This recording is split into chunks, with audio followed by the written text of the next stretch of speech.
मेरे प्रिय आत्मा, मनुष्य एक 3 मंजिला मकान है।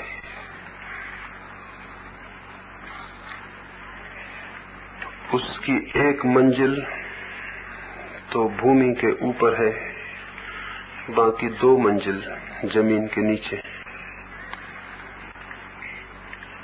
उसकी पहली मंजिल में जो भूमि के ऊपर है थोड़ा प्रकाश है, उसकी दूसरी मंजिल में जो जमीन के नीचे दबी है और भी कम प्रकाश है, और उसकी तीसरी मंजिल में जो बिल्कुल भूगर्भ में छिपी है पूर्ण अंधकार है, वहां कोई प्रकाश नहीं है।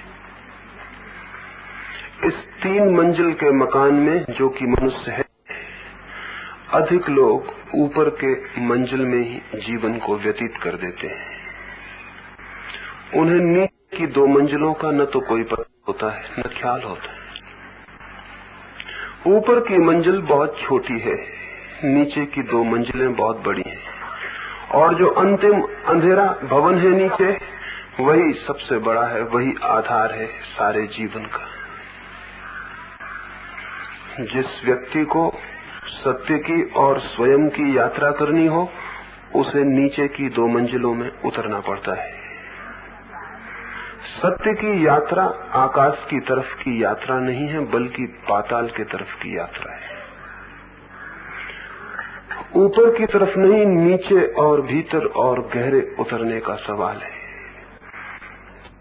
जंगल में चारों तरफ हमारे वृक्ष खड़े हुए हैं। वृक्षों का एक हिस्सा तो वे पत्ते हैं जो सूरज के बिल्कुल सामने हैं और सूरज की रोशनी से प्रकाशित हैं। वृक्ष का दूसरा हिस्सा वे शाखाएं और पेड़ जो पत्तों के नीचे छिपी हैं, जिन पर कहीं कहीं सूरज की रोशनी पड़ती भी है, कहीं कहीं नहीं भी पड़ती है। वृक्ष का तीसरा हिस्सा वे जड़ें हैं जो जमीन के भीतर छिपी हैं, जिन पर सूरज की रोशनी कभी भी नहीं पड़ती है। लेकिन वृक्ष के प्राण वृक्ष की जड़ों में है, और जो वृक्ष को पूरा जानना चाहता हो उसे जड़ों को जानना ही पड़ेगा, जो कि दिखाई नहीं पड़ती हैं, अदृश्य हैं, छिपी हैं। जो वृक्ष के पत्तों पर ही रह जाएगा वो वृक्ष को नहीं समझ पाएगा। हमारे मन के भी ऐसे ही 3 हिस्से हैं। पहला हिस्सा जिस पर थोड़ी रोशनी पड़ती है वो है कॉन्शियस माइंड, चेतन मन। दूसरा हिस्सा जो के नीचे दबा है वो है सब कॉन्शियस माइंड, अर्ध चेतन मन। और तीसरा हिस्सा जो सबसे नीचे छिपा है वो है अनकॉन्शियस माइंड, अचेतन मन। पहले हिस्से में थोड़ी चेतना है, दूसरे हिस्से में और भी कम, तीसरे हिस्से में बिल्कुल नहीं। ये मनुष्य है। मनुष्य का जो चेतन मन है, जो कॉन्शियस माइंड है, उसमें ही हम में से अधिक लोग जी के समाप्त हो जाते हैं, इसलिए जीवन को नहीं जान पाते। जीवन की जड़ें अनकॉन्शियस माइंड में, अचेतन मन में छिपी, वो अदृश्य है, वो भूमि के नीचे है। वहीं से हमारा संबंध परमात्मा से, सत्य से, जीवन से है। वहीं से जड़ें पृथ्वी से जुड़ी हैं, जड़ों का संबंध ही जीवन से है।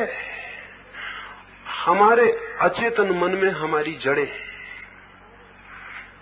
सत्य की जो खोज है, या स्वयं की या प्रभु की, वो खोज खुद की जड़ों की खोज है। वो जो रूट्स हैं हमारे भीतर, उनकी खोज है। वे अंधेरे में छिपी हैं, और हम वो जो छोटा सा कमरा है ऊपर जमीन के, वहां जहां रोशनी पड़ती है वहीं जी लेते हैं और वहीं समाप्त हो जाते हैं। ये जिस कमरे में थोड़ी रोशनी पड़ती है, ये जो चेतन मन है, ये जो कॉन्शियस माइंड है, ये समाज के द्वारा निर्मित होता है, शिक्षा के द्वारा, संस्कार के द्वारा। बचपन से हम इसे तैयार करते और बनाते हैं। और आज तक मनुष्य का ये जो कॉन्शियस माइंड है, ये जो चेतन मन है, ये बिना इस बात के ख्याल के निर्मित किया गया है कि इसके नीचे 2 मन और हैं। इसलिए अक्सर इस मन को जो बातें सिखाई जाती हैं नीचे के मन के विरोध में पड़ जाती हैं, भिन्न हो जाती हैं, और तब इस ऊपर मंजिल में और नीचे की मंजिलों में एक विरोध, एक खिंचाव, एक तनाव शुरू हो जाता है। आदमी खुद के भीतर डिवाइडेड हो जाता है, खुद के भीतर विभाजित हो जाता है। चेतन मन में जो बातें सिखाई जाती हैं वे अचेतन मन और अर्धचेतन मन के अगर समानांतर न हो, पैरेलल न हो, हार्मनी में न हो, उनके साथ लयबद्ध न हो, तो व्यक्तित्व खंडित हो जाता है। हम सबका व्यक्तित्व खंडित व्यक्तित्व है, डिसइंटीग्रेटेड, और है इसलिए कि हमारे चेतन मन को जो बातें सिखाई गई हैं, सिखाई जाती रही हैं, उनमें हमारे पूरे व्यक्तित्व का कोई ध्यान नहीं रखा गया है। चेतन मन को कहा जाता है क्रोध मत करो। बच्चा पैदा हुआ, हम उसे सिखाना शुरू करते हैं क्रोध मत करो। उसके अचेतन मन में क्रोध मौजूद है,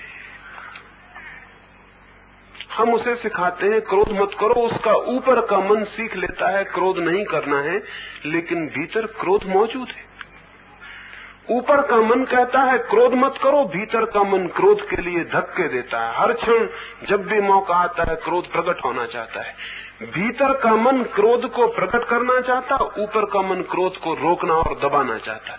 एक सप्रेशन, एक दमन शुरू हो जाता, और तब हम दो हिस्सों में टूट जाते हैं। जिसे हम दबाते हैं वो हिस्सा अलग हो जाता, जो दबाता है वो हिस्सा अलग हो जाता, और इन दोनों में निरंतर एक द्वंद, एक कॉन्फ्लिक्ट, एक संघर्ष चलने लगता है। इसी संघर्ष में मनुष्य टूटता और नष्ट होता है। मनुष्य के इन तीन मनों के बीच एकता के सध जाने का नाम ही योग है। मन के इन तीन हिस्सों के बीच हार्मनी, संगीत का पैदा हो जाना ही साधना है। लेकिन जैसी स्थिति है वो ये है कि इन तीनों के बीच कोई संबंध नहीं, बल्कि ये एक दूसरे के विरोध में खड़े। जो हम दिन में सोचते हैं, विचार करते हैं, रात सपने में उससे बिल्कुल उल्टा देखते हैं। सपने में हमारे पीछे छिपा हुआ मन प्रकट होना शुरू होता है। दिन भर में चेतन मन थक जाता, सो जाता। फिर रात वो जो सबकॉन्शियस माइंड है, वो जो पीछे छिपा मन है, वो प्रकट होना शुरू होता। तो हम दिन में कुछ और होते, सपने में कुछ और होते, बल्कि उल्टे होते। दिन में हम चोरी नहीं करते, सपने में चोरी कर लेते। दिन में हम हत्या नहीं करते किसी की, सपने में हत्या कर देते। फिर हमें हैरानी होती है सुबह जागकर, ये सपने मैंने कैसे देखे? मैंने तो कभी हत्या के लिए सोचा भी नहीं, मैंने तो कभी चोरी की ही नहीं, फिर मैं सपने में कैसे चोरी की, सपने में कैसे हत्या की? चेतन जो मन है उसने नहीं सोचा हत्या के लिए, लेकिन अचेतन मन ने सोचा है, और चेतन मन से दबाए हुए बैठा है। जब सपना नींद में चेतन मन सो जाता है तो अचेतन अपनी बातें प्रकट करना शुरू कर देता है।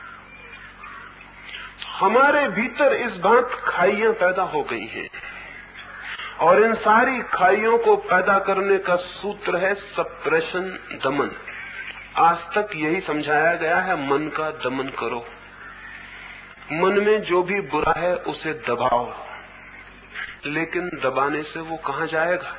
क्या दमन करने से कोई चीज नष्ट हो जाती है? दमन करने से नष्ट नहीं होती, और गहरे प्रविष्ट हो जाती, और भीतर गहराई में जाके मौजूद हो जाती है। हम उसे दबा लेते हैं, वो हमारे प्राणों का हिस्सा हो जाती है। तो हम चेतन मन को तो पवित्र कर लेते हैं, साफ कर लेते हैं, वहां तो हम अच्छे अच्छे सुवासित वचन टांग देते हैं, सफाई कर लेते हैं पूरी, और सारी गंदगी भीतर हटा देते हैं। तो भीतर हमारे प्राण तो गंदे होते चले जाते हैं, ऊपर सब सफाई हो जाती है, भीतर सब की इकट्ठी हो जाती है। भीतर जहां की हमारा असली होना है, जहां की हमारा ऑथेंटिक बीइंग है, वहां तो हम सब कचरा ढकेल देते हैं, और ऊपर की मंजिल पर बैठक खाने में वहां हम सब सफाई कर लेते हैं। ऐसी हमारी स्थिति है। ऐसा मन न तो स्वस्थ हो सकता, न शांत हो सकता। ऐसा मन निरंतर अपने भीतर ही द्वंद में, युद्ध में संलग्न रहता है। हम 24 घंटे लड़ रहे हैं अपने से, और जो अपने से लड़ रहा है उसका जीवन नष्ट हो जाएगा। क्योंकि अपने से लड़ने का एक ही अर्थ है, अगर मैं अपने दोनों हाथों को लड़ाऊं तो क्या परिणाम होगा? क्या कोई जीतेगा? मेरे ही दोनों हाथ, मैं ही दोनों के पीछे मौजूद, मेरी ही ताकत दोनों हाथों से लड़ेगी। कोई हाथ जीत नहीं सकता, लेकिन एक बात तय है, हाथ तो कोई नहीं जीतेगा। लड़ाने में मेरी शक्ति वह होगी। हाथ तो कोई नहीं जीतेगा, लेकिन मैं हार जाऊंगा। आखिर में मैं पाऊंगा एक गहरी पराजय हो गई, हार गया। हर आदमी जीवन के अंत में अपने को हारा हुआ, थका हुआ अनुभव करता है। जीवन के अंत में विजय हाथ नहीं आती, हार हाथ आती है। और हार आनी सुनिश्चित है, क्योंकि अपने ही हाथ कोई लड़ाएगा तो जीत कैसे हो सकती है, किसकी हो सकती है? हम अपने ही मन को दो हिस्सों में तोड़ के लड़ा रहे हैं, और जिनसे हम लड़ रहे हैं मन के, वे हमारे ही हिस्से हैं, हम ही हैं, इसका हमें बोध भी नहीं। और दूसरी बात, जिन मन से हम लड़ रहे हैं वे अंधेरे में बंद हैं, उनसे हमारा कोई परिचय भी नहीं, उनसे हमारी कोई पहचान भी नहीं। अब तक की सारी शिक्षा, सारी संस्कृति, सारा समाज मनुष्य की इस अंतर्द्वंद की व्यवस्था पर खड़ा हुआ है। फिर इस अंतर्द्वंद के कारण अनेक विस्फोट होते हैं। जिसे हम केतली में चाय गर्म करते हैं और केतली का मुंह बंद कर दें, ढक्कन बंद कर दें और गर्म भी किए चले जाएं, तो क्या होगा? एक्सप्लोजन होगा। केतली की भाप नहीं निकल पाएगी तो फोड़ देगी केतली के बर्तन को। तो रोज रोज आदमी में विस्फोट होता है। ये विस्फोट बहुत रूपों में होता है। एक आदमी पागल हो जाता है, ये भीतर दबाए गए विष का विस्फोट है।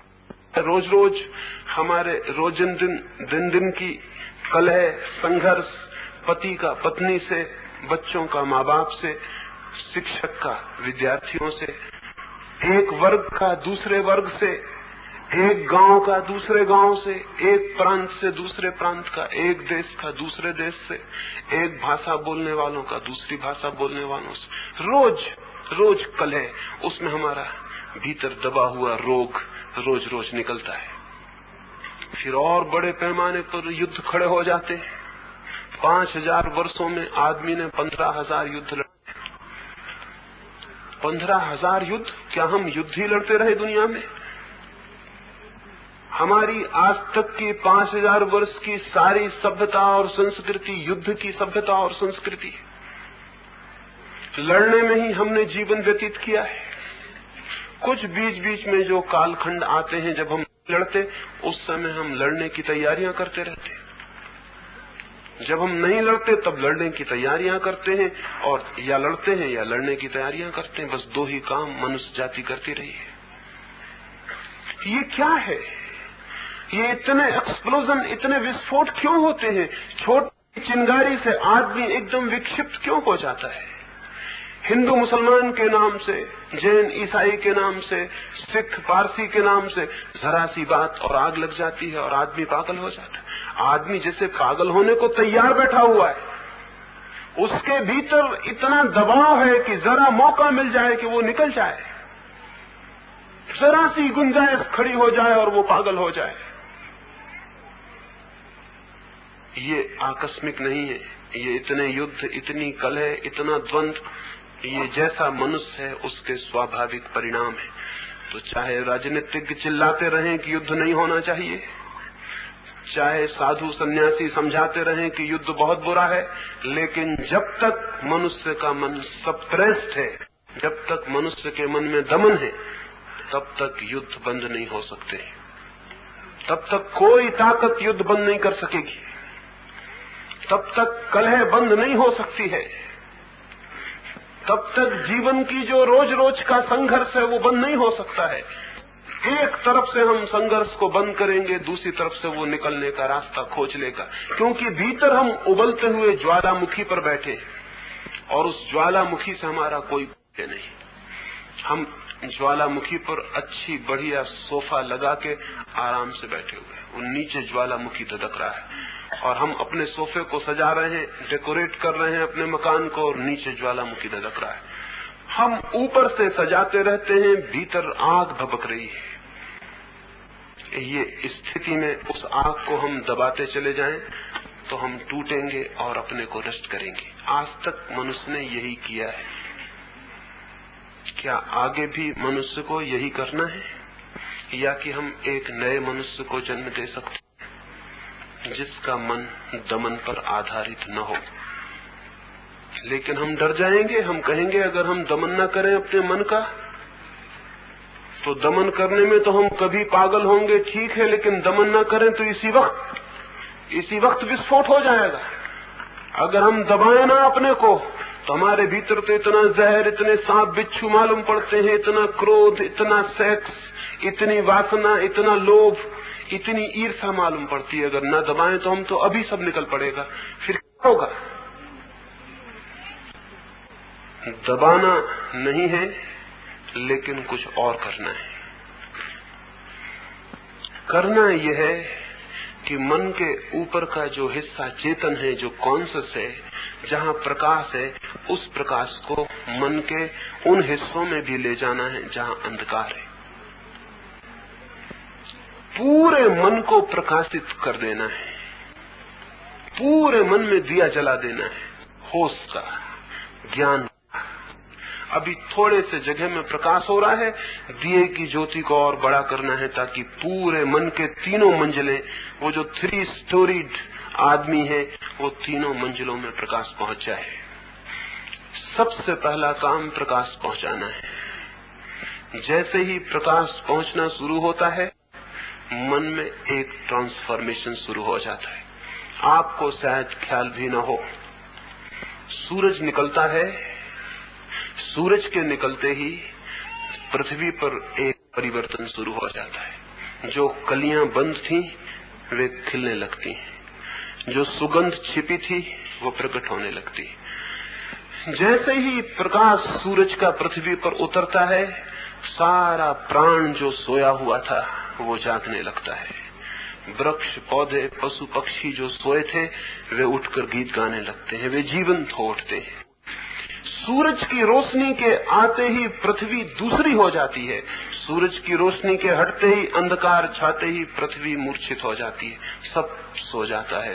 पौधे, पशु पक्षी, आदमी सब मूर्छित हो जाते हैं। सूरज के उगते ही मूर्छा टूटनी शुरू हो जाती है, जागरण आना शुरू हो जाता है, प्रभात हो जाती है। मन की 2 मंजिलों में कभी प्रकाश नहीं पहुंचा है, वहां एकदम गहरी मूर्छा है, वहां सब सोया हुआ है, वहां एकदम घना अंधकार है। उस घने अंधकार में सांप बिच्छुओं ने डेरे डाल लिए हैं, पतंगों ने घर बना लिए हैं, मकड़ियों ने जाले बुन लिए हैं। वहां सब गंदा हो गया, वहां के द्वार कभी नहीं खुले, वहां बहुत दुर्गंध इकट्ठी हो गई। और हम ऊपर से दमन करते चले जाते हैं सारे कचरे को, वहां सारा कचरा इकट्ठा हो गया। मनुष्य का प्राण इससे भारी और बोझिल और मूर्छित है। वहां रोशनी ले जानी है, वहां प्रकाश ले जाना है। प्रकाश ले जाया जा सकता है, उस प्रकाश के ले जाने की विधि का नाम ही धर्म है। कैसे हम चित्त की गहराइयों में रोशनी ले जा सके, कैसे वहां प्रकाश पहुंचा सके कि वहां अंधकार का राज्य समाप्त हो जाए और हमारे सारे प्राण आलोकित हो उठे। उस प्रकाश के पहुंचते ही चित्त में परिवर्तन होने शुरू हो जाते हैं। उस प्रकाश के पहुंचते ही जो कली थी वो खिल के फूल बन जाती है। उस प्रकाश के पहुंचते ही भीतर जो प्राण सोए थे वे जाग उठते और जागरण के साथ अंतर शुरू हो जाता है। जागरण ट्रांसफॉर्मेशन है। कैसे हम चित्त में ले जाएं जागरण को, होश को, अवेयरनेस को, कैसे हमारे पूरे प्राण जागे हुए हो जाएं। और जिस दिन पूरे प्राण जग जाते हैं उस दिन प्राणों में एक संबंध स्थापित हो जाता है। फिर मनुष्य 3 हिस्सों में खंडित नहीं रह जाता, फिर वो एक भवन बन जाता है पूरा।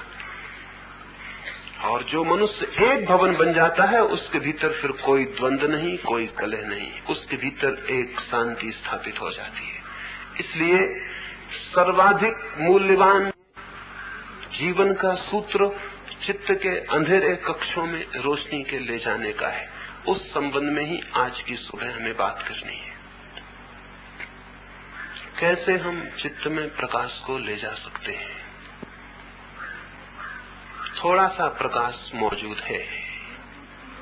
अगर उतना प्रकाश मौजूद ना हो तो फिर हम कुछ भी नहीं कर सकते हैं, लेकिन थोड़ा प्रकाश मौजूद है। हमारे मन का एक कोना थोड़ा सा दिया जला हुआ है, वहां रोशनी हो रही है। उसी रोशनी में आप मेरी बातें सुन रहे हैं, उसी रोशनी में आप चल रहे हैं, उसी रोशनी में आप उठ रहे हैं, विचार कर रहे हैं, जी रहे हैं, छोटी सी रोशनी में। इस रोशनी को कैसे बड़ा करें? इस रोशनी को बड़ा करने के दो उपाय हैं।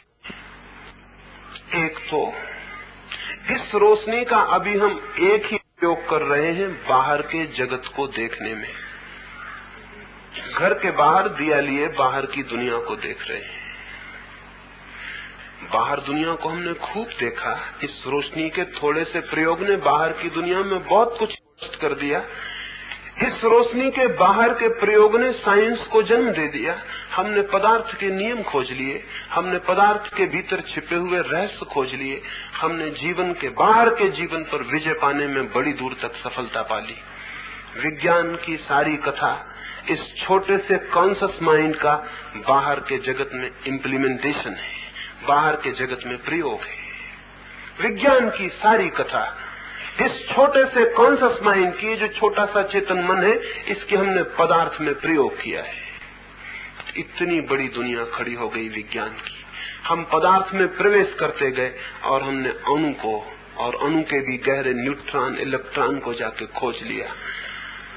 बड़ी शक्ति हाथ में आ गई, बड़ी शक्ति हाथ में आ गई। इसी चेतना का प्रयोग बाहर न करके भीतर भी किया जा सकता है। जो लोगों ने बाहर प्रयोग किया वे अणु तक पहुंच गए। जो आदमी भीतर प्रयोग करता है वो आत्मा तक पहुंच जाता है। रोशनी यही है, दिया यही है। घर के बाहर रोशनी करते हैं तो रास्ता दिखाई पड़ता है, घर के भीतर करते हैं तो घर के कष्ट दिखाई पड़ते हैं। ध्यान इस रोशनी को भीतर ले चलने का ही प्रयोग है। आंख बंद करके हम भीतर जागने की कोशिश करते हैं। एक वैज्ञानिक क्या करता है? वैज्ञानिक बाहर के फिनोमिना को, बाहर की घटना को ऑब्जर्व करता है, निरीक्षण करता है। अपनी प्रयोगशाला में बैठकर आंखें गड़ाकर सब तरह से जागकर निरीक्षण करता है क्या हो रहा है। पानी को उबाल रहा है, गर्म कर रहा है तो देख रहा है कितनी डिग्री पर जाकर पानी गर्म होकर बनता है। उसका निरीक्षण कर रहा है, ऑब्जर्वेशन कर रहा है। ठीक इसी भांति मन की प्रयोगशाला में द्वार बंद करके भीतर बैठकर निरीक्षण करना है कि वहां क्या हो रहा है। क्रोध कितनी डिग्री पर जाके भाप बन जाता है, क्रोध कितनी डिग्री पर जाके विस्फोट कर लेता है। क्रोध क्या है, क्रोध की गति क्या है, विचार क्या है, विचार कैसे चलता है, कैसे उठता है, कैसे गिरता है। स्मृति क्या है, मेमोरी क्या है, कैसे स्मृति बनती है। प्रेम क्या है, कैसे जन्मता है। घृणा क्या है, कैसे भीतर उठती है, फैलती है। उसका विष कैसे पूरे प्राणों को भर लेता है। ये बहुत सी घटनाएं भीतर घट रही हैं। इनके प्रति ऑब्जर्वेशन भीतर बैठकर एक वैज्ञानिक जैसे प्रयोगशाला में जांच करता, खोजता, वैसे ही इनको भी देखना, जानना और खोजना है। धर्म आत्मा का विज्ञान है। मनुष्य को, जो साधक है, अपने मन को एक प्रयोगशाला बनानी है और वहां निरीक्षण की सारी शक्ति को ले जाकर देखना है कि मन में क्या हो रहा है, मन क्या है, ये मन की प्रोसेस क्या है, ये मन की प्रक्रिया क्या है। आपके मन में क्रोध उठता है, कभी आपने एकांत कोने में बैठ के देखने की कोशिश की है कि क्या है ये क्रोध? नहीं, आपने दो काम किए होंगे। या तो क्रोध उठा तो जिस पर उठा उस पर आप टूट पड़े होंगे, और या अगर आप धार्मिक और अच्छे आदमी हैं तो आप क्रोध को पी गए होंगे। बस ये दो काम किए गए, दोनों ही काम फिजूल है। क्रोध में किसी के ऊपर टूट पड़ने से क्रोध नहीं जाना जा सकता, क्रोध को पी जाने से भी क्रोध नहीं जाना जा सकता। दोनों ही स्थितियों में निरीक्षण नहीं होता। निरीक्षण का तो अर्थ है क्रोध उठे, एक बड़ा अवसर आ गया, बहुमूल्य, खुद की शक्ति को जानने का एक कीमती क्षण आ गया। सामान्यतया क्रोध सोया रहता है, जाग गया, उससे पहचान हो सकती है इस समय।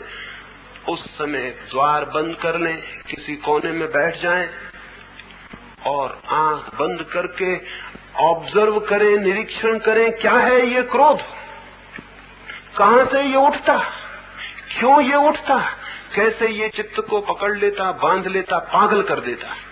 इस पूरी प्रक्रिया को, इस पूरी प्रोसेस को क्रोध के जन्म से लेकर क्रोध के युवा होने तक देखें, सिर्फ देखें। लेकिन देखने में एक कठिनाई है। बचपन से हमें सिखा दिया गया क्रोध बुरा है, जिसको हम बुरा मान लेते हैं उसे देखने को राजी नहीं होते। भूल हो गई है इस बात से। क्रोध बुरा है, इसलिए जो चीज बुरी है उसको देखें कैसे? उसके प्रति हमारे मन में कंडेमनेशन, निंदा है। निंदा की वजह से हम देखते नहीं। शत्रु को कोई देखता है ठीक से? शत्रु दिखाई पड़ता है तो हमारी आंखें दूसरी तरफ फिर जाती हैं। शत्रु रास्ते पर मिल जाता है तो हम आंख नीचे करके निकल जाते हैं या दूसरी गली से निकल जाते हैं। शत्रु को कोई देखना नहीं चाहता। देख तो केवल उसे है जो मित्र है, देखता तो केवल उसे है जिससे हमारा कोई विरोध नहीं है। तो चित्त के दर्शन में, चित्त के ऑब्जर्वेशन में हमारी शिक्षाओं ने, हमारी तथाकथित नैतिक शिक्षाओं ने, मॉरल टीचिंग्स ने बड़ा उपद्रव खड़ा कर दिया है। क्रोध बुरा है, शत्रु है, फिर उसे देखेंगे कैसे? मैं आपसे निवेदन करता हूं, आपके चित्त में कुछ भी आपका शत्रु नहीं है, सब आपका मित्र है। और अगर आप पाते हैं कि कोई शत्रु है तो वो केवल इस बात का सबूत है कि आप उसका सम्यक उपयोग करने में असमर्थ रहे, उसका ठीक ठीक उपयोग आप नहीं कर सके, इसलिए वो शत्रु मालूम पड़ रहा है।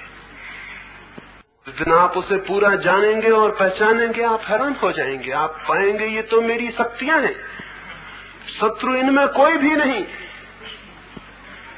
लेकिन हम अपरिचित होते हैं मित्र से भी तो वो शत्रु मालूम पड़ता है, परिचित होते हैं तो वो मित्र मालूम पड़ता है।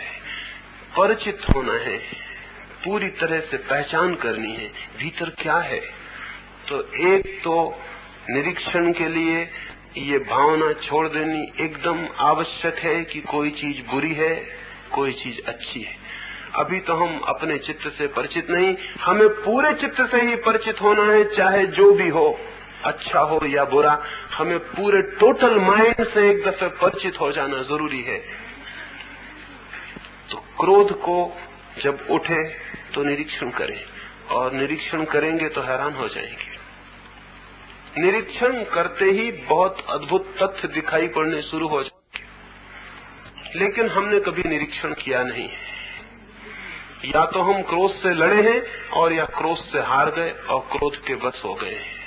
ये दोनों स्थितियां शुभ नहीं है, ये दोनों स्थितियां साधना में ले जाने वाली नहीं है। तीसरी एक स्थिति है निरीक्षण की, न तो क्रोध का भोग न दमन, बल्कि एक तीसरा मार्ग निरीक्षण। जो भी चित्त में उठे उसका निरीक्षण, उसके प्रति जागना, उसके प्रति पूरी तरह अवेयर होना। क्या होगा इस तरह जागने से? इस तरह जागने से दो बातें होंगी। एक तो क्रोध के प्रति जैसे ही जागेंगे, वैसे ही आप पाएंगे क्रोध चेतन मन में पैदा नहीं होता। क्रोध चेतन मन के नीचे की मंजिल से आता है। चेतन मन ने तो बहुत बार निर्णय किए हैं कि मैं क्रोध नहीं करूंगा, लेकिन सब निर्णय रखे रह जाते हैं। जब कोई एक धक्का देता है, क्रोध खड़ा हो जाता है। पता नहीं चलता है कि मैंने निर्णय किया था, कसम खाई थी, व्रत लिया था, क्रोध नहीं करना है। मेरे निर्णय, मेरी कसमें कहाँ गई? वे जिस मन ने ली थी, क्रोध वहां से नहीं आ रहा, क्रोध बहुत नीचे से आ रहा। उस मन को आपके व्रत का कोई भी पता नहीं है। उस मन को कोई पता ही नहीं है आपके व्रत का, कि आप मंदिर में जाके और व्रत ले लिए हैं कि अब मैं क्रोध नहीं करूंगा। जिसने ये कसम खाई है वो मन दूसरा है, और जिस मन में क्रोध पैदा होता है वो मन का दूसरा हिस्सा है। उस हिस्से को कोई खबर नहीं है। सांझ आप तय करके सोते हैं, कल सुबह 4 बजे उठूंगा। सुबह 4 बजे कोई आपके भीतर कहता है सोए रहो, कोई उठने की जल्दी नहीं, आज बहुत सर्दी है, फिर कल देखना। आप सो जाते हैं। सुबह उठ के आप पछताते हैं कि मैं उठा क्यों नहीं, मैंने तो तय किया था कि 4 बजे उठना है, मैं उठा क्यों नहीं। आप निरीक्षण करेंगे तो पता चलेगा, जिस मन ने ये तय किया था वो मन सोया हुआ था 4 बजे, और जिस मन ने ये खबर दी कि सोए रहो वो दूसरा मन था। उसको आपके निर्णय का कोई भी पता नहीं था। अन्यथा ये कैसे हो सकता था? जिस मन ने निर्णय किया था वही मन कैसे निर्णय तोड़ सकता था, और फिर सुबह वही मन कैसे पछता सकता था? आदमी उलझ जाता है क्योंकि उसे इसका कोई पता नहीं कि मन के अलग अलग हिस्से निर्णय ले रहे हैं। जब आप निरीक्षण करेंगे क्रोध का, प्रेम का, घृणा का, तो आप पाएंगे कि चेतन मन, कॉन्शियस माइंड से वे आते ही नहीं, वे तो बहुत नीचे गहरे अनकॉन्शियस से आते हैं। तो उनके सूत्र को पकड़ के अगर आप खोज करेंगे ये कहां से पैदा होते हैं, कहां से पैदा होते हैं। अगर हम एक वृक्ष की शाखाओं को पकड़ के खोज करने निकलेंगे ये वृक्ष कहां से पैदा होता है, तो आज नहीं कल आपको जमीन खोदनी पड़ेगी और जड़ों तक पहुंचना पड़ेगा। आपकी खोज जारी रहेगी तो आपको अनअर्थ करना पड़ेगा, भूमि अलग हटानी पड़ेगी, और तब आप पाएंगे कि दिखाई नहीं पड़ती थी जड़ें, वृक्ष वहां से आते हैं।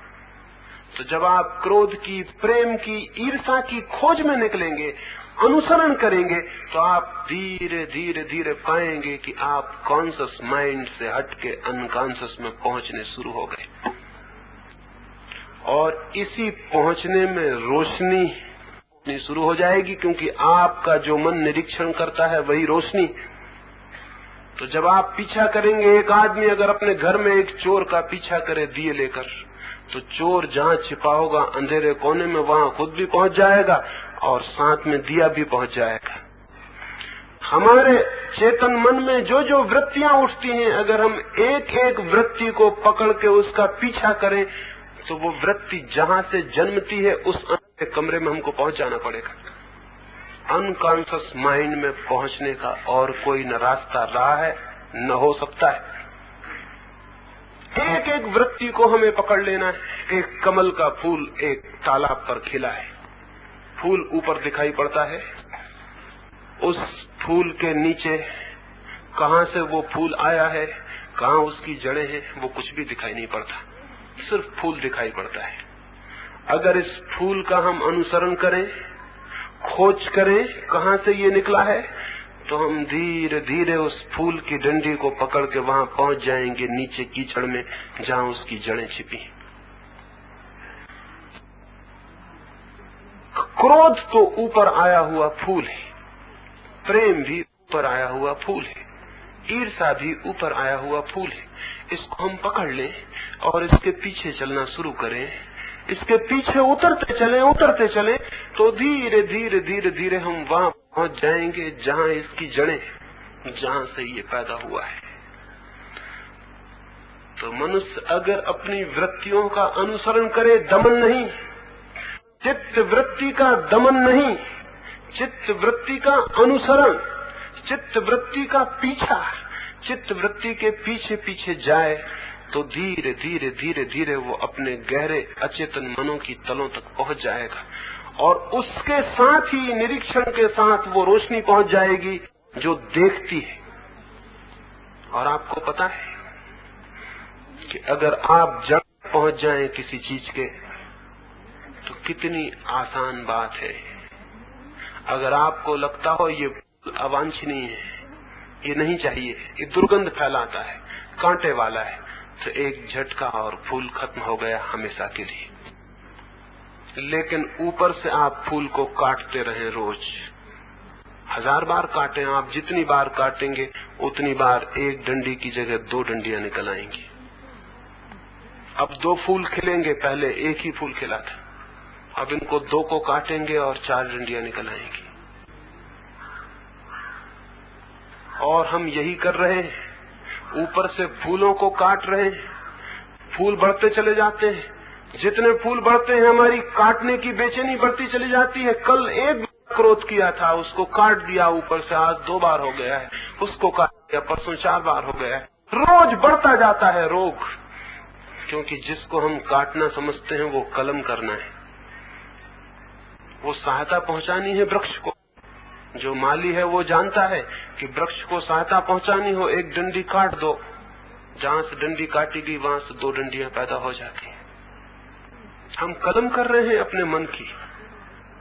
लेकिन जो आदमी पीछे जाएगा और जड़ों तक पहुंच जाएगा, अगर उसे लगता है कि जो फूल आया है ऊपर वो वांछनीय नहीं है, तो एक छोटा सा हल्का धक्का और जड़ें खत्म हो जाती हैं और फिर फूल कभी भी नहीं आते। चित्त को बदलना हो, ऊपर से जो कलम चलती रहती है नैतिक आदमी की, उससे कभी कोई आदमी नहीं बदलता। नैतिक आदमी ऊपर से कलम करता रहता है और इसलिए मुसीबत में पड़ता चला जाता है। धार्मिक आदमी ऊपर से कलम नहीं करता, अपरूट करता है, जड़ों को उखाड़ के फेंक देता है। ये काम एक ही बार में हो जाता है और कलम करने का काम जिंदगी भर चलता है। ये काम एक ही बार में हो जाता है, जड़ उखड़ जाती है, बात खत्म हो जाती है।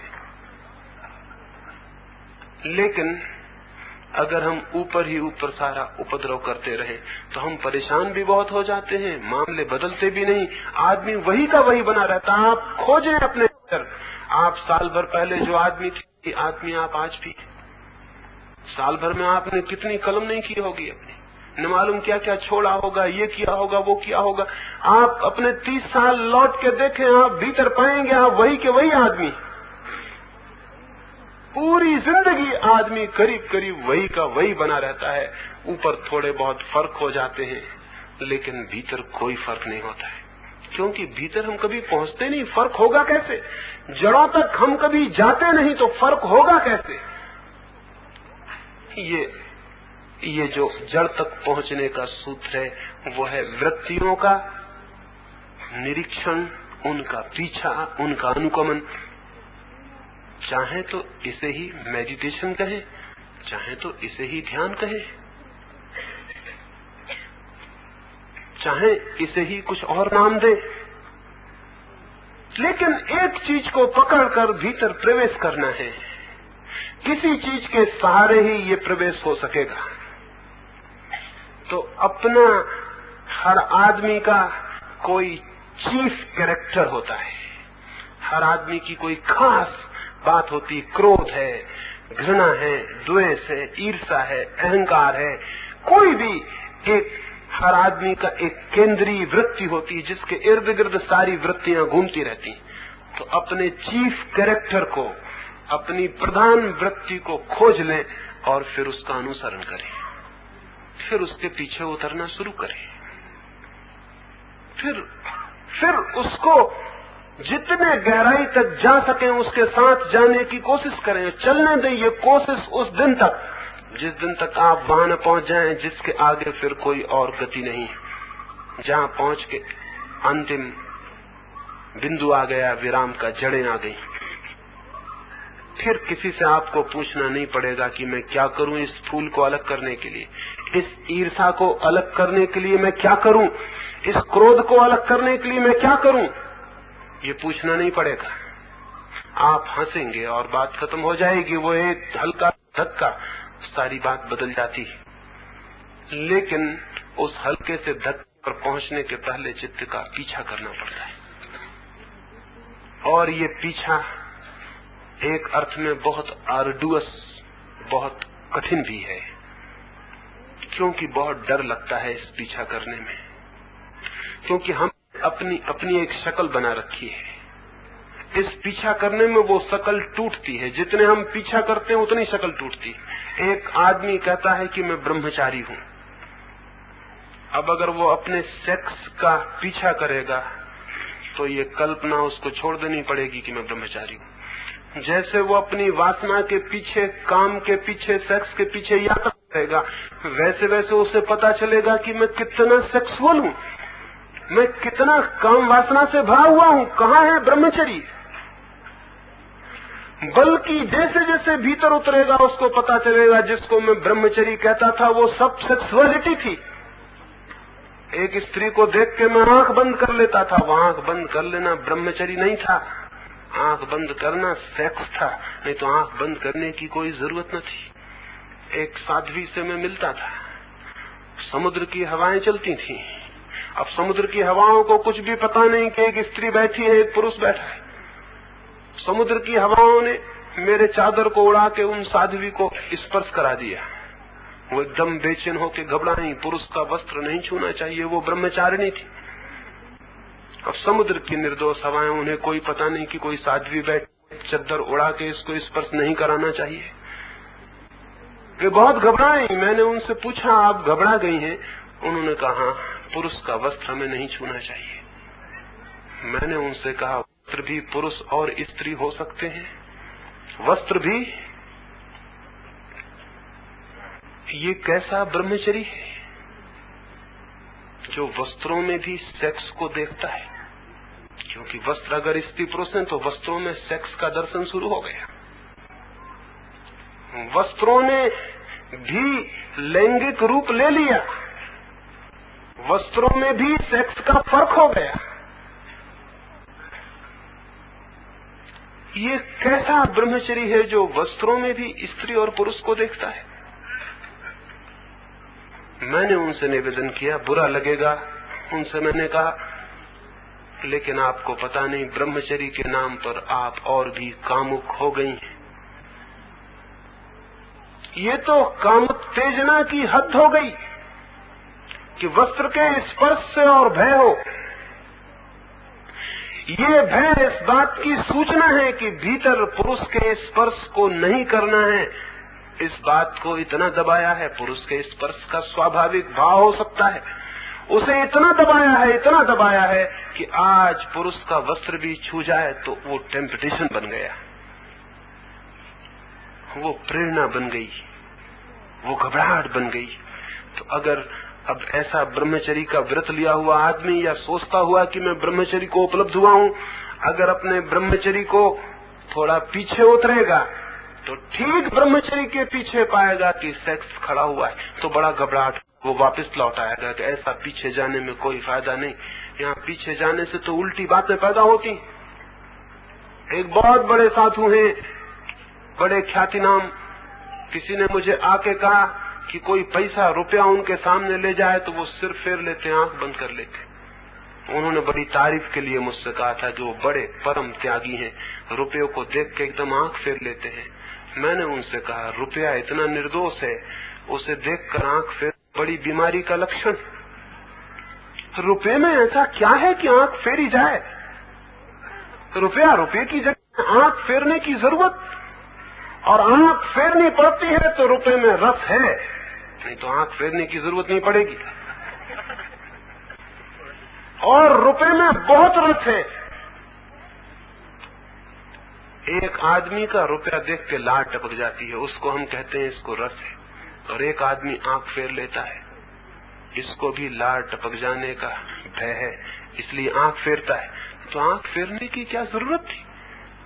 रुपये की ताकत कहां कि तुम्हारी आंख को फेरने के लिए मजबूर करे? बड़े कमजोर हैं कि रुपया देखता है तो आंख फेरनी पड़ती।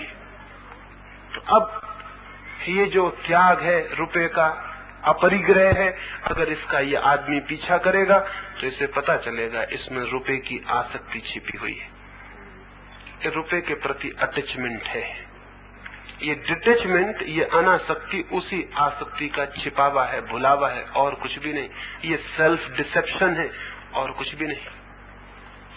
अगर हम अपनी वृत्तियों का पीछा करेंगे तो वो जो सेल्फ इमेज हमने खड़ी कर रखी है कि मैं ये हूँ, त्यागी हूँ, ये हूँ, वो हूँ, हमको पता चलेगा वो झूठी है वो बात। इस झूठ को देखने की हिम्मत होनी चाहिए, तो ही कोई आदमी वृत्तियों का अनुसरण कर सकता है। और अगर इस झूठ को देखने का साहस और करेज नहीं है तो फिर आप अपने ऊपर के भवन में ही टहलते रहिए, नीचे आप नहीं जा सकते। और नीचे बिना जाए आपकी जिंदगी में कोई परिवर्तन संभव नहीं है, रत्ती भर परिवर्तन संभव नहीं है। फिर आप ऊपर ही डेकोरेट करते रहें, सजावट करते रहें, नीचे का ज्वालामुखी जलता रहेगा और रोज वक्त बेवक्त खबर देता रहेगा अपनी कि अब मैं आता हूँ, अब मैं आता हूँ। और आपके प्राण कपते रहेंगे कि वो कहीं आ न जाए, कहीं आ न जाए। इसी कंपन में, इसी ट्रेम्बलिंग में पूरी जिंदगी बीत जाती है कि कहीं भीतर से वो आ न जाए। और हमें सब पता है कि भीतर मौजूद है और प्राण कप रहे हैं, पूरे वक्त प्राण कप रहे हैं, पूरे वक्त हम डरे हुए, पूरे वक्त हम घबराए हुए। ये जो सारी स्थिति है ये बाधा बनती है, इसलिए आर्डुअस तो है। तो मैं तो वृत्तियों के अनुसरण को ही तप कहता हूँ, तपश्चर्या कहता हूँ। धूप में खड़े होने को नहीं, उपवास करने को नहीं। बच्चों जैसी बातें हैं, कोई भी कर सकता है, थोड़े अभ्यास की भर जरूरत है। और रोज रोज करता रहे तो अभ्यास धीरे धीरे पूरा हो ही जाता है। एक अदालत में एक मुकदमा चला, एक आदमी ने अपनी पत्नी को तलाक देने की दरख्वास्त की थी। मजिस्ट्रेट ने उससे पूछा क्या कारण आ गया है पत्नी को छोड़ देने का। उसने कहा पत्नी में एक खराब आदत हमेशा से रही है, ये मेरे ऊपर चीजें फेंक फेंक के निशाना लगाती। उस मजिस्ट्रेट ने पूछा कितने दिन हुए शादी हुए। उसने कहा 20 वर्ष। उसने कहा पागल, लेकिन 20 वर्ष तुम कहाँ रहे। उस आदमी ने कहा पहले इसका निशाना ठीक नहीं लगता था, अब अभ्यास से ठीक लगने लगा। 20 साल के अभ्यास तब इसका निशाना चूकता ही नहीं। अब मैं घबरा गया हूँ, पहले निशाना अक्सर चूकता था, बात चलती थी, अभ्यास से निशाना अब बिल्कुल ठीक लगने लगा।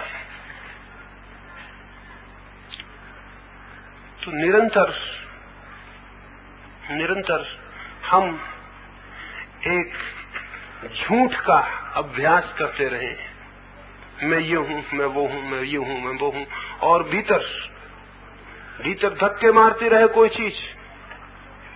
तो अभ्यास से हम इस थोथे पाखंड को थोड़ा बहुत संभाल भी ले सकते हैं। एक आदमी जिसके भीतर आंसू फूट पड़ने को हो, वो भी अभ्यास से मुस्कुराता हुआ बैठा रह सकता है। अक्सर हम ऐसा करते हैं, आंसू होते हैं भीतर, ऊपर हम मुस्कुराते हैं, सिर्फ इसलिए कि भीतर के आंसू किसी को दिखाई न पड़े, मुस्कुराते रहते हैं। भीतर होता है दुख, ऊपर बड़े प्रसन्न मालूम पड़ते हैं। भीतर होती है पीड़ा, ऊपर ऐसे मालूम पड़ते हैं कि बड़े खुश हैं, बड़े सुखी हैं। तो हम भीतर के विरोध में ऊपर कुछ क्वालिटीज चिपका लेते हैं, कुछ गुण चिपका लेते हैं। लेकिन ध्यान रहे कि अक्सर जो गुण हम ऊपर से चिपकाते हैं ठीक विरोधी गुण के सूचक होते हैं। वे भीतर कोई विरोधी चीज मौजूद होती है, अन्यथा इसको चिपकाने की कोई जरूरत नहीं थी। जो आदमी ब्रह्मचर्य चिपका लेता है ऊपर, इसके भीतर गहरी सेक्सुअलिटी होती है, नहीं तो इसे ब्रह्मचर्य चिपकाने की कोई जरूरत न थी। जो आदमी अपरिग्रह, नॉन अटैचमेंट चिपका लेता है अपने ऊपर, इसके भीतर बहुत गहरा परिग्रह, बहुत गहरा अटैचमेंट है। ऐसे हमारे भीतर जो नहीं है उसको ही हम ऊपर चिपका लेते हैं, और इस ऊपर चिपकाए हुए झूठे कागजी फूलों से हमारा व्यक्तित्व बनता है। इस व्यक्तित्व को टूटने का डर है। जैसे आप भीतर प्रवेश करेंगे, ये इमेज, ये प्रतिमा तोड़नी पड़ेगी। खुद की प्रतिमा तोड़ने के लिए जो तैयार है वही साधक है, और कोई साधक नहीं है। वही यात्रा कर सकता है सत्य की, जो इस बात को हिम्मत से जानने को तैयार है कि कुछ भी हो, जो सच्चाई है उसे मैं जानना चाहता हूँ। चाहे मेरे सारे फूल गिर जाएं, मेरी सारी सजावट गिर जाए, मेरा सारा सौंदर्य उखड़ जाए, लेकिन जो मन है चाहे वो कितना ही अगली हो, मैं उसको देखने के लिए तैयार हूँ। एक बार एक बहुत अद्भुत घटना घटी थी। इंद्र ने 3 ऋषियों को स्वर्ग में आमंत्रित किया था। उन 3 ऋषियों की तपश्चर्या की खबर सारी पृथ्वी पर फैल गई थी। इंद्र ने स्वर्ग की सबसे सुंदरी अप्सरा उर्वशी को कहा, इन 3 ऋषियों के मन को किसी भी भांति विचलित करना है। उर्वशी ने कहा, कठिन नहीं है ये काम, ऋषि मुनि बहुत जल्दी विचलित हो जाते हैं, ये हो सकेगा। क्योंकि जो लोग स्त्रियों से दूर दूर भागते हैं, उनके मन में स्त्रियों का गहरा आकर्षण है। जल्दी हो सकेगी ये बात। अगर वैश्यालय में पड़े किसी आदमी को विचलित करना होता तो बहुत कठिन था, क्योंकि वो स्त्रियों से इतना परिचित है तो उसे विचलित करना थोड़ा मुश्किल है। लेकिन ऋषि मुनि हैं, ये तो बेचारे जल्दी ही मुश्किल में पड़ सकते हैं।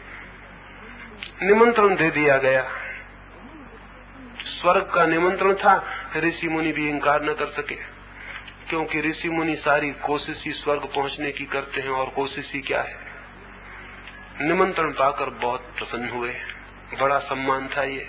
इंद्र का जन्मदिन था और उन 3 को ही बुलाया गया था, और उनके जितने कॉम्पिटिटर ऋषि मुनि थे वो नहीं बुलाए गए थे। इससे बड़ी प्रसन्नता थी। वे काफी खुश हुए, वे गए, सब तरह से सज धज के गए। ऋषि मुनियों की भी अपनी सज धज होती है, आप पहचान नहीं पाते, ये दूसरी बात है, क्योंकि आपकी सज धज दूसरे तरह की होती है। तरह का फर्क होता है, सज धज में कोई भेद नहीं होता। वे परिपूर्ण तैयारी से पूरे ऋषि मुनि बन के वहां उपस्थित हो गए। उर्वशी भी उस दिन तैयार हुई थी, और जितनी उन दिनों प्रसाधन की, जितनी भी सुंदर होने की, जितने भी एक्सपर्ट होंगे स्वर्ग में, जितने विशेषज्ञ थे, सबने मेहनत की थी। उर्वशी इतनी सुंदर दिखाई पड़ी कि खुद इंद्र मुश्किल में पड़ गया। उसे कल्पना न थी कि उर्वशी इतनी सुंदर हो सकती है। उर्वशी का नृत्य शुरू हुआ, घंटे भर में ही मंत्रमुग्ध वे सारे लोग देखते रह गए। कभी परिचित न थे इतने सुंदर नृत्य से, इतने मनोमुग्धकारी। फिर उर्वशी ने जब रात गहरी हो गई तो अपने आभूषण निकाल कर फेंक दिए। आभूषण शरीर को सुंदर करते हैं, लेकिन आभूषण रहित शरीर का भी अपना एक और ही सौंदर्य है। आभूषण सुंदर भी करते हैं, लेकिन शरीर को बहुत जगह छिपा भी लेते हैं। आभूषण फेंक कर उसने वस्त्र भी फेंकने शुरू कर दिए। एक ऋषि घबराया और जोर से चिल्लाया, रुको, ठहरो। उर्वशी, ये मर्यादा का उल्लंघन है, वस्त्र नहीं निकाल सकती हो। लेकिन दूसरे 2 ऋषियों ने कहा, मित्र, अगर आप घबरा गए हो तो आंखें बंद कर लें, नृत्य बंद नहीं होगा। नृत्य को आप कैसे रोक सकते हैं? और किसी को वस्त्र निकालना हो तो भी आप कैसे रोक सकते हैं? आपका हक और अधिकार क्या है? एक हक आपका जरूर है कि आप आंख बंद कर लें, नृत्य चलेगा। और उन्होंने कहा, उर्वशी, नृत्य चलने दो। नृत्य चला। पहले ऋषि ने आंखें बंद कर ली, लेकिन उस बेचारे को पता नहीं था कि खुली आंख फिर भी गनीमत थी, बंद आंख और भी मुश्किल में डाल दी। आंख बंद करने से कहीं उर्वशियां दिखना बंद होती हैं? आंख बंद करने से कुछ भी चीज दिखनी बंद होती है क्या? आंख बंद होने से उर्वशी और सुंदर दिखाई पड़ने लगी। सपने सुंदर होते हैं जागरण से ज्यादा। और सुंदर होकर मन को दिखाई पड़ने लगी और मन भीतर से धक्के देने लगा ऋषि को कि आंख खोलो। आंख खुली थी तो कम से कम ये उपद्रव नहीं था। मन कहने लगा आंख खोलो, वो पीछे के अनकॉन्शियस हिस्से कहने लगे आंख खोलो। पता नहीं उर्वशी ने और भी वस्त्र फेंक दिए हों। आंख खोलो। और ये चेतन मन कहने लगा आंख कैसे खोली जा सकती है। आंख पैर कपने लगे। आंख को और जोर से बंद करना जरूरी हो गया। बड़ी ताकत, बड़ी मेहनत उस ऋषि पर पड़ने लगी। वो बड़ी बेचैनी में पड़ गया, बड़ी मुश्किल में पड़ गया। नृत्य थोड़ा आगे गया। उर्वशी ने और भी वस्त्र फेंक दिए। वो करीब करीब नग्न हो गई। एक ही वस्त्र उसके शरीर पर रह गया। दूसरा ऋषि चिल्लाया, अब हद हो गई, ये तो अश्लीलता है, बंद करो, ये नृत्य अब नहीं देखा जा सकता। पहले ऋषि ने कहा, मित्र भूल गए हमने पहले ऋषि से क्या कहा था। तीसरे ऋषि ने कहा, अब अपनी आंख आप भी बंद कर लो, नृत्य तो चलेगा। नृत्य को रोकने का हक किसे है? आप अपनी आंख बंद कर ले सकते। दूसरे ऋषि को भी आंख बंद कर लेनी पड़ी। नृत्य आगे चलता रहा। आंख बंद करते ही दूसरे ऋषि को पता चला कि कम से कम आंख खुली थी तो उर्वशी एक वस्त्र पहने थी। आंख बंद करते ही ऋषि के मन ने उस वस्त्र को भी निकाल के अलग कर दिया। बहुत घबराया। उर्वशी आंख बंद थी लेकिन नग्न खड़ी थी। जिससे बचने को आंख बंद की थी वही सामने आ गया था। हमेशा यही होता है, जिससे बचने को हम आंख बंद करते हैं वही सामने आ जाता है। आएगा ही, क्योंकि आंख बंद करने में हमने इतना रस जाहिर किया है कि रस निमंत्रण हो गया। आना जरूरी है उसका। दूसरा ऋषि भी कपरा है, घबरा रहा है। उर्वशी ने अंतिम वस्त्र भी फेंक दिया। सोचा था अंतिम वस्त्र फेंकते ही तीसरा ऋषि भी घबरा जाएगा, लेकिन उर्वशी भूल में थी। वस्त्र फेंक दिया गया। तीसरा ऋषि देखता रहा। उर्वशी अब घबराई। अब उसके पास फेंकने को कुछ भी न बचा था। अब और नग्न होना असंभव था। अब कुछ था ही नहीं। अब वो नग्न और सीधी और साफ खड़ी थी। अब और उघाड़ने को कुछ बाकी ना बचा था। और ये ऋषि देखे चला जा रहा था।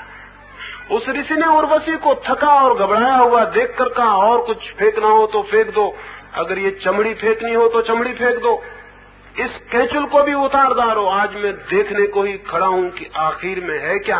मैं पूरा ही देखने को आया हूं। उर्वशी उसके पैरों पर गिर पड़ी। उसने कहा, फिर मैं आपसे हार गई, क्योंकि जो पूरा ही देखने को राजी है वो आखिर में पा ही लेगा कि कुछ भी नहीं है। जो पूरा ही देखने को राजी है वो जान ही लेगा कि कुछ भी नहीं है। जो पूरा देखने के पहले रुक जाता है उसका रस भी भीतर रुक जाता है कि शायद कुछ शेष रह गया, उसे और जान लेता। और वो जो शेष रह गया है वही उसके प्राणों की जकड़ हो जाती है। अब आपको हराने का मेरे पास कोई उपाय नहीं, मैं हार गई। उर्वशी पैर पर गिर पड़ी। वो ऋषि नहीं हराया जा सका। क्यों? क्योंकि वो अंत तक देखने को तैयार और साहस किया। चित्त की वृत्तियां भी उर्वशियों की भांति हैं, जो उनको पूरा, उनकी पूरी नग्नता में, उनकी पूरी नेकेडनेस में देखने को तैयार हो जाता है। उनके सब वस्त्र उतारकर वे चित्त की वृत्तियां भी पैरों पर गिर जाती हैं और क्षमा मांग लेती हैं कि अब हम हार गए। लेकिन जो चित्त की वृत्तियों को छिपा लेता है, वस्त्रों में ढांक देता है, आंख बंद कर लेता है, वो हार जाता है वृत्तियों से। वृत्तियों से वही जीतता है जो वृत्तियों को पूरा देखने के लिए तैयार और तत्पर है।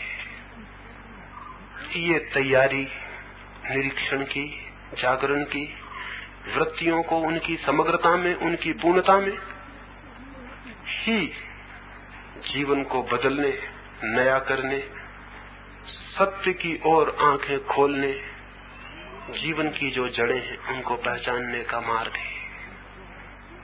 इसका साहस चाहिए, और साहस का एक ही अर्थ है, अपनी हमने जो प्रतिमा बना रखी है, स्वयं को हम जो समझे हुए बैठे हैं और समझा रहे हैं कि हम हैं, उसे गिर जाने का, उसकी ईंटें खिसक जाने का, उसके भवन के मिट जाने का हम में बल चाहिए कि हम उसे गिरता हुआ देख सके।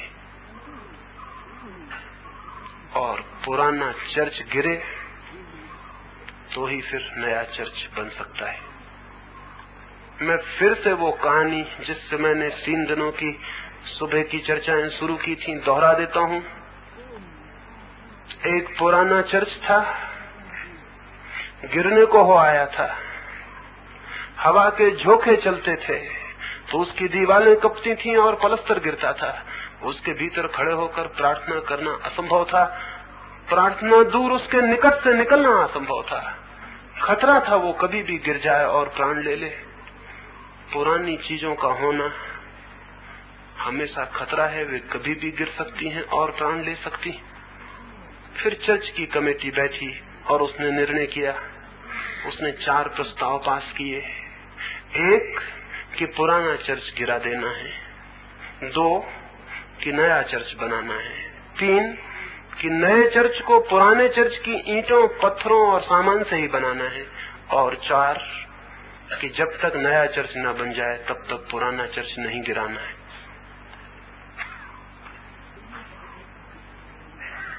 पहले 2 प्रस्ताव तो ठीक, लेकिन पिछले 2 प्रस्ताव बड़े पागलपन के। पुराने चर्च की ईंटों से नया चर्च कभी बन ही नहीं सकता। वो पुराना ही होगा, उसका ही मॉडिफाइड रूप होगा। फिर पुराना जब तक न गिरे तब तक नया बनाना नहीं है।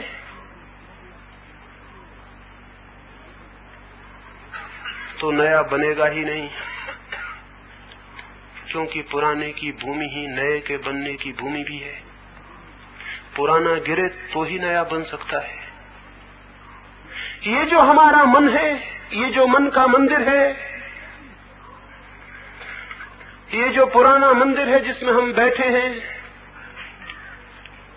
और जिसमें हम कप रहे हैं कि ये कभी भी गिर सकता है, जिसके गिरने के भय से एंजाइटी, एंग्विश, चिंता और संताप पैदा होता है, और हर आदमी जीवन भर चिंता में रहता है कि कब गिर जाएगा ये मंदिर जिसके नीचे मैं बैठा हूँ। रात न सो पाता है चैन से, न दिन जाग पाता है, 24 घंटे इसके गिरने का डर है। इस डर को जब तक हम जीतेंगे नहीं और इसके लिए राजी न हो जाएंगे कि इसे खुद ही गिरा दें, तब तक हम नए मंदिर को बना नहीं सकते। चित्त की ये जो झूठा मंदिर हमने बना रखा है अपने चारों तरफ, ये सही नहीं है। अगर ये सही होता तो हम शांत हो गए होते। अगर ये सही होता तो हमारा चित्त एक फूल की तरह खिल गया होता। ये सही होता तो हमारे जीवन में सुगंध फैल गई होती। अगर ये सही होता तो हम उसको जान लिए होते जो अमृत है। अगर ये सही होता तो हम उसे पहचान लेते जो जीवनों का जीवन है, जो परमात्मा है। लेकिन ये सही नहीं है और इसको हम संभाल के बचा रखना चाहते हैं, तो जो सही है उसे हम कभी जान भी ना पाएंगे और बना भी नहीं पाएंगे। इसे तोड़ने की हिम्मत होनी ही चाहिए। जो आदमी विध्वंस करने को राजी हो जाता है, वही आदमी सृजन करने में भी समर्थ होता है। डिस्ट्रक्शन, विध्वंस, क्रिएशन का, सृजन का पहला सूत्र है। तो एक इमेज है हमारा, एक प्रतिमा है, उसे गिराने का साहस ही हमें अंतरात्मा के ज्ञान में ले जा सकता है। और ये ज्ञान, निरीक्षण, जागरूकता एक एक वृत्ति के अनुसरण से संभव होता है और फलित होता है। सुबह मुझे इतनी ही बात कहनी थी। अब हम सुबह के ध्यान के लिए बैठेंगे। थोड़े थोड़े फासले पर हम हो जाएं।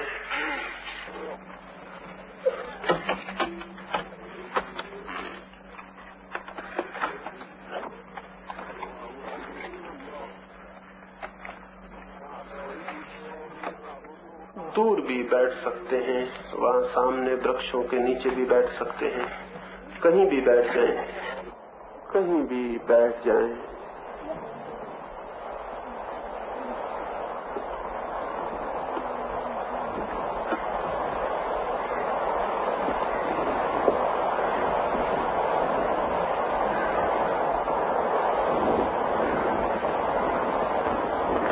चुपचाप आराम से बैठ जाएं। जैसा सुविधापूर्ण हो वैसे बैठ जाएं। वृक्ष से टिकना हो टिक जाएं। जैसा मन हो, जैसी मौज हो, वैसा चुपचाप शरीर को शांत छोड़कर बैठ जाएं। फिर आंख आहिस्ता से बंद कर लें। धीरे से पलक छोड़ दें। अपने आप पलक बंद हो जाए।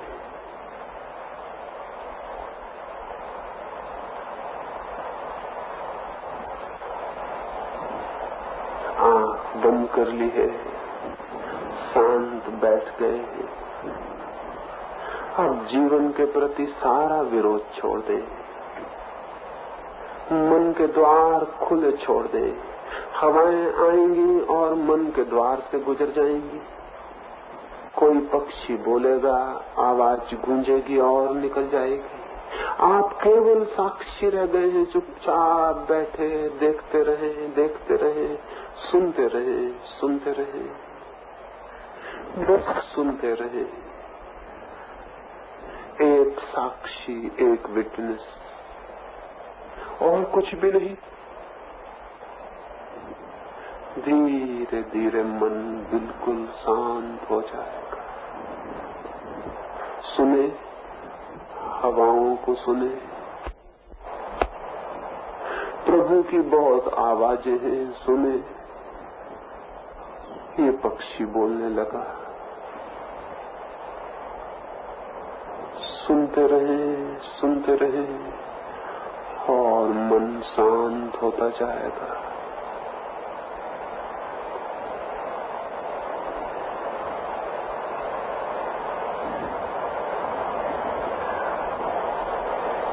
सुनते रहें। 10 मिनट के लिए बिल्कुल सुनते रह जाएं। सब मिट जाएगा।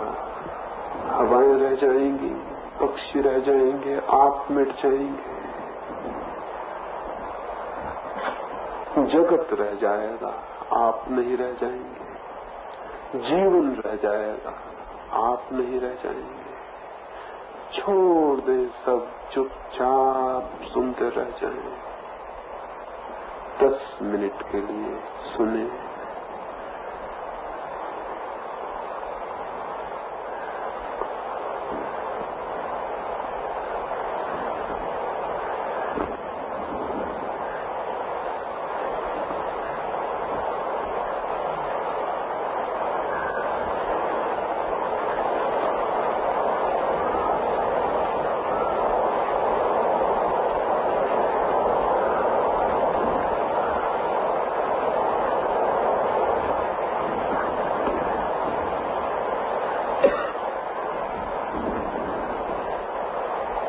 सुनते रहे एक साक्षी भर।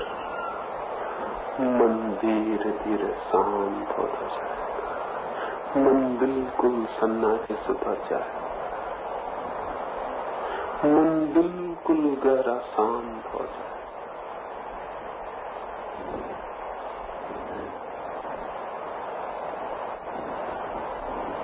मन शांत हो गया। सुनते रहे।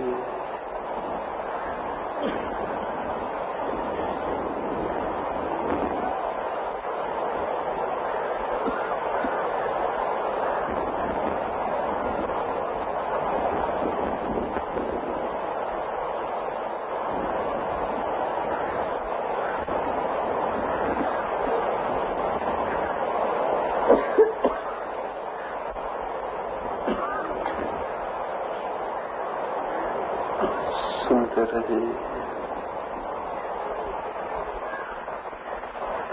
सुनते रहे। हवाएं रह गई, पक्षियों की आवाजें रह गई। आप कहाँ? सुनते रहे, सुनते रहे। धीरे धीरे सब शांत होता है।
बिल्कुल मिट गए।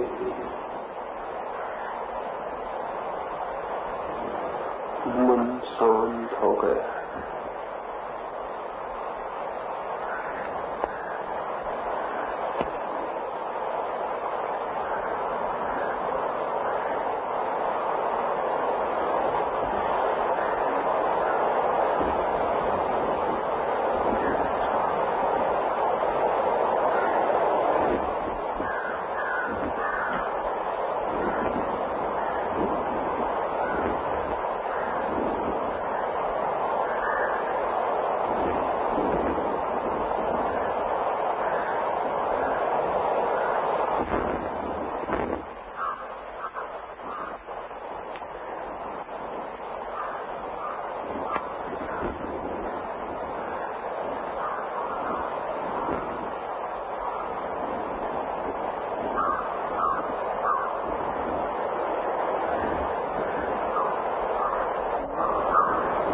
मन शांत हो गया है।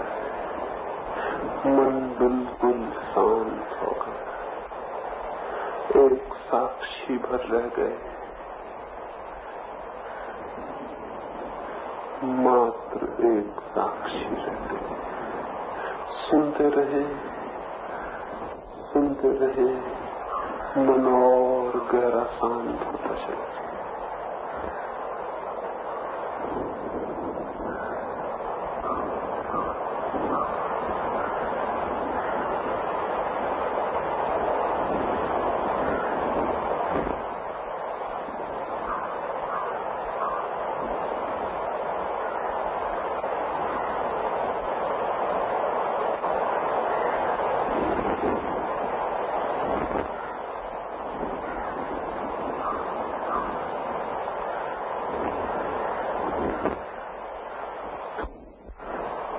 पक्षियों की ध्वनियां रह गई। आप मिट गए।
धीरे धीरे 2-4 गहरी श्वास ले।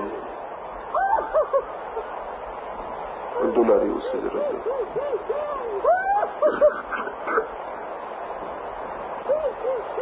धीरे धीरे 2-4 गहरी सांस ले। फिर आहिस्ता से आँख खोले।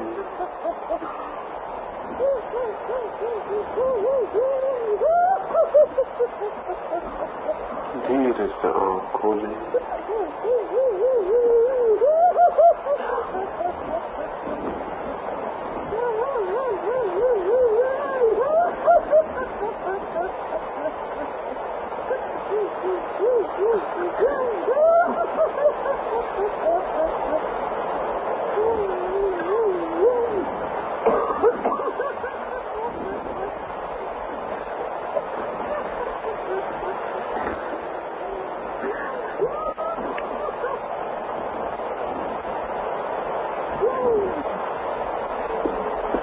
सुबह की बैठक समाप्त हुई।